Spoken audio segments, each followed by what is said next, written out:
Hi, everybody. Welcome back to Old Time Rock and Roll. I'm your host, David Tear, where I feature a different rock and roll artist every day whose birthday it is today. Today is November 27th, 2023, and today is the birthday of this very famous musician here. I'm sure you all know him, Jimi Hendrix. He's considered by a lot of people to be one of the greatest rock and roll artists of all time, certainly one of the greatest guitarists of all time. And unfortunately, he died very young. He died at age 27 of drug overdose. I'll get to that later, but he was one of three really great musicians who died around the same time of drug overdose. The other two were Janis Joplin and Jim Morrison of the Doors. But anyway, he bought his first guitar at age 15, and then he started doing music shortly after that. He was in the U.S. Army for 1 year in 1961. But then he was discharged the following year, and then he started playing in the South in this thing called the Chitlin Circuit. He toured a bunch of cities in the South, including Memphis, and he actually played for some very famous music acts at that time, including the Isley Brothers, shown here, as well as Little Richard. But then in 1966, he moved to England and he started recording for this guy here, Chaz Chandler of the Animals. They were a very big British invasion band, and I guess he was pretty heavily influenced by him. And he started having some hits in the UK, including "Hey Joe," "Purple Haze," and "The Wind Cries Mary."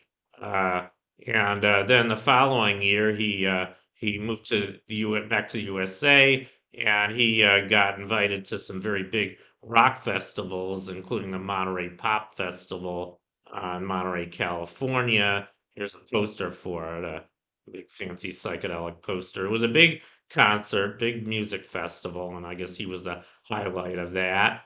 And then the next year, he recorded his biggest album called Electric Ladyland. This had some other big hits on it, including Crosstown Traffic, Voodoo Child, and actually his only top 40 hit in the USA, which is really surprising fact considering he was such a great musician. He only had one top 40 hit in the USA, and that was All Along the Watchtower. That was written by Bob Dylan. I think it's a pretty great song. I don't think it's his best. My favorite of his, and I think the most well known of his, is Purple Haze. But that was just a minor hit in the USA. But anyway, then in the following year, 1969, he played at Woodstock, which was one of the biggest rock festivals of all time. This was a 3-day concert in upstate New York in August of 1969, and he was the highest paid artist at this concert. So he was the highlight of Woodstock. He played a really amazing version of the national anthem with his electric guitar, and he played I think some other songs there as well. But then unfortunately, well, then he actually played at one more big festival in England in 1970. It was called the Isle of Wight Music Festival. I was surprised to learn this, but this was actually, I think this was the biggest rock festival of all time.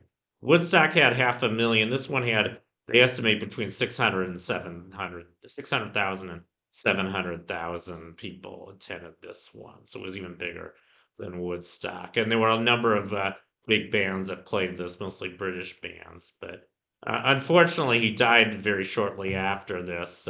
He died in London at the Samarkand Hotel on September 18th, 1970. And like I said, he died of drug overdose. It was from barbiturates, and it was a pretty nasty death. I think he asphyxiated on his own vomit. But anyway, very tragic death for him.